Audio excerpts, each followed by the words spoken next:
pemirsa semuanya, kembali lagi di program Senja Berkah. Pasti berkah. Waduh, enak banget nih cicit soal harum-haruman ini ya.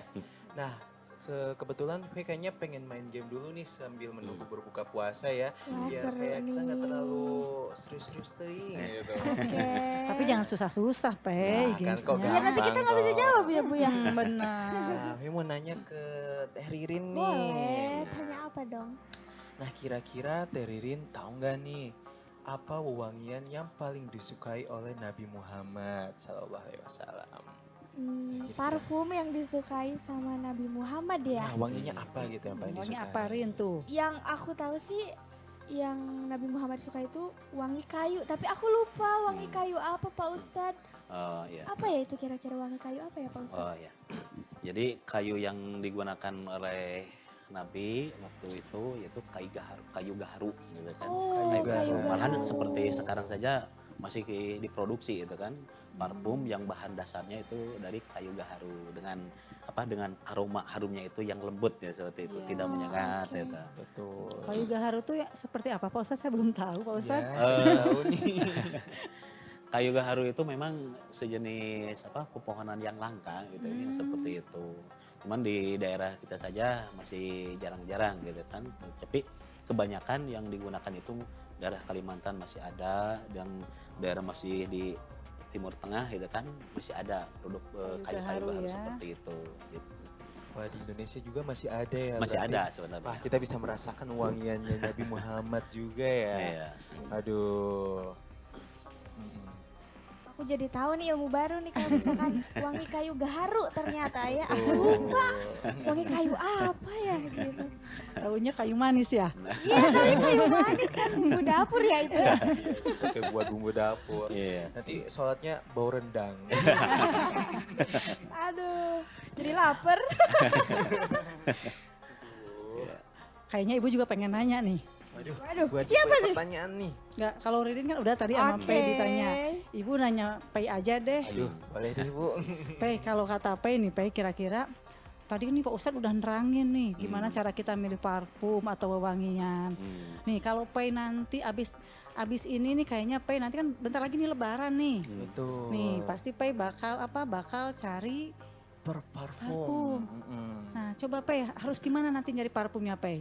Nah, ini juga buat pemirsa di rumah nih, kayaknya Hui bisa langsung jawab nih.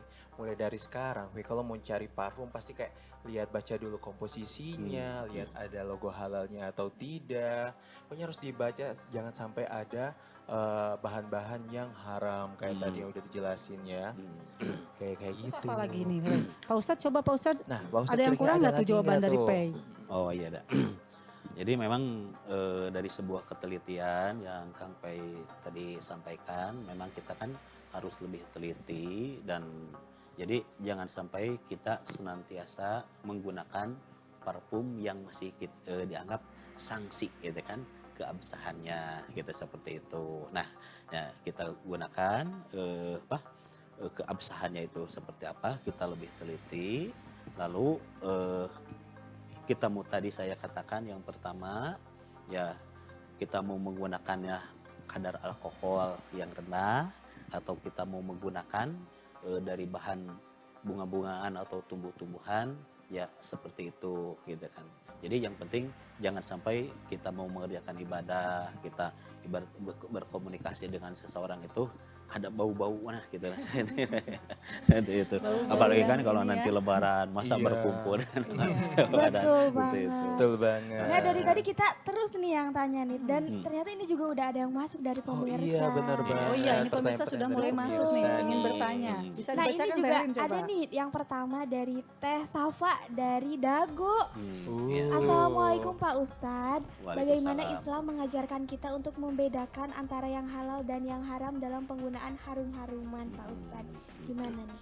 Ya, baik Teh Sapa yang dari Dago, ketika kita mencek mana yang halal, mana yang tidak diboleh kita gunakan, pertama kita cium dulu gitu kan, baunya apa itu, baunya lembut atau sangat menyengat gitu kan.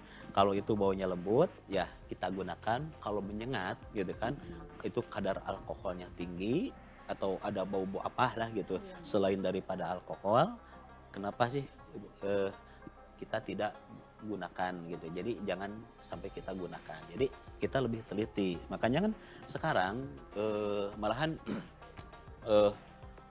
banyak ya kita kan produk-produk atau toko-toko yang menjual apa parfum gitu kan seperti itu. Kan di situ kan bisa dicoba dulu gitu kan. Beda dengan kalau kita membeli di supermarket, kita dicoba dulu. Kalau di toko-toko yang khusus menjual parfum itu kita bisa menguji dulu gitu kan seperti itu. Tapi yang saya tahu di toko-toko parfum yang menjual parfum itu yang khususnya kayaknya itu bagus sih sebenarnya. Jadi kebanyakan menggunakan itu dari bunga-bunga atau dari tumbuh-tumbuhan seperti itu. Nah. Nih, Pak Seperti Ustadz itu. masih ada yang nanya lagi nih kayaknya iya, nih. benar. Barusan saya lihat nih ada Bapak Radli ini dari ini Pak Ustadz dari Banjaran. Oh iya. Ya. Wow, Tetanggaan sama Pak Ustadz ya Pak Ustadz ya. Katanya menanyakan begini Pak Ustadz, karena mungkin di daerah sekitarnya dekat toko-toko parfum Pak Ustadz, sehingga dia kesulitan untuk memilih parfum yang halal Pak Ustadz. Takutnya dengan parfum-parfum tersebut dia takut ini haram apa enggak ya. Kan sekarang banyak ya toko-toko Iya, parfum itu betul. ya, kemasannya juga bervariasi. Nah Pak Iya. Ustadz bagaimana Pak Ustadz ini Pak Ustadz menghindari penggunaan yang harum-haruman yang haram Pak Ustadz? Ya seperti tadi dengan jawaban yang dari Dago sama seperti itu ya kita cek dulu ke menyengat atau enggaknya gitu kan kadar alkoholnya itu tidak terlalu banyak gitu kan seperti itu dan kadang-kadang gitu kan seperti yang bermerek gitu kan itu kadang-kadang kan itu ketika disemprotkan itu kan kadang-kadang menyengatnya itu kan sudah ada gitu. Iya, Tapi betul. walaupun menyengat itu sudah ada ya kita pilih gitu kan. Malahan kan ada yang mahal atau ada yang murah ya kita cek aja nih kadar alkoholnya sedikit atau kadar alkoholnya banyak atau ini yang bahan dari tumbuhan mungkin kita bisa lebih memilih atau kita bisa langsung tanyakan kepada penjualnya seperti itu gitu kan. Beli kan bisa dicek dulu gitu kan. Pak dicoba dulu gitu kan kadang coba dulu gitu itu. Oh ini mah dari bahan ini, di bahan ini kan seperti itu. Ya, soalnya kan kalau beli di yang toko yang kita itu kan nggak ada tulisannya ya, Iya, beda dengan kita sudah jadi ya ada komposisinya gitu kan ya. Memang seperti itu. Emang kebanyakan sih seperti itu gitu. Tapi yang pernah saya alamin beli di toko-toko parfum seperti itu ya kayaknya biasa-biasa saja sih gitu. Hanya ya Pak Ustadz ya. Seperti biasa-biasa saja. Jadi, tapi maaf gitu kan yang kita harus sanksikan itu yang seperti produk-produk gitu kan yang di luar gitu sebenarnya seperti itu gitu ya. Oke, baiklah semoga terjawab ya. Dan ada lagi nih pertanyaan nih dari Kak Dwiki. Kak Dwiki ini di Padalarang. Oh, iya. Waduh, haro orang Padalarang. Oke. Nah, Assalamualaikum Ustadz. Perkenalkan saya, mau dipanggilnya Bang Dwiki gitu. Nah, saya mau bertanya bagaimana cara menghindari penggunaan harum-haruman haram dalam kehidupan sehari-hari seiring dengan meningkatkan ragam produk kosmetik dan parfum di pasaran.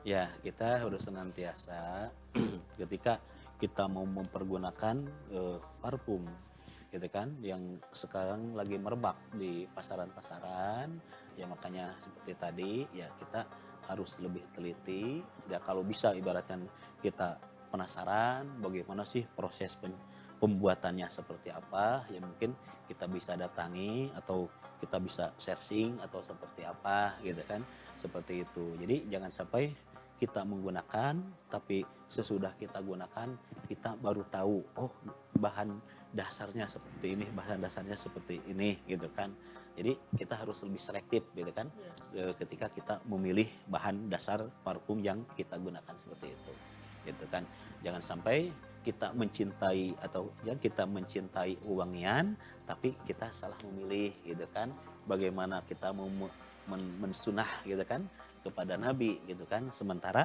parfum yang kita gunakan itu kita salah menggunakannya gitu kan ya, makanya seperti itu makanya bisa dikatakan innallaha jamilun wa hubbul jamilu gitu kan nah itu seperti itu gitu dalam penerapan kehidupan sehari-hari. Nah, oke seperti itu ya Bang Dwiki tuh udah dijelasin sama Pak Ustadz. Tapi masih ada yang mau lewat lagi nih, aduh. Nah buat pemirsa di rumah yang mungkin masih bingung dan pengen bertanya lalu dijawab oleh Pak Ustadz langsung, bisa langsung saja hubungi ke nomor di 0813 9447 7912. Dan jangan kemana-mana, terus saksikan Senja Berkah, Pasti berkah.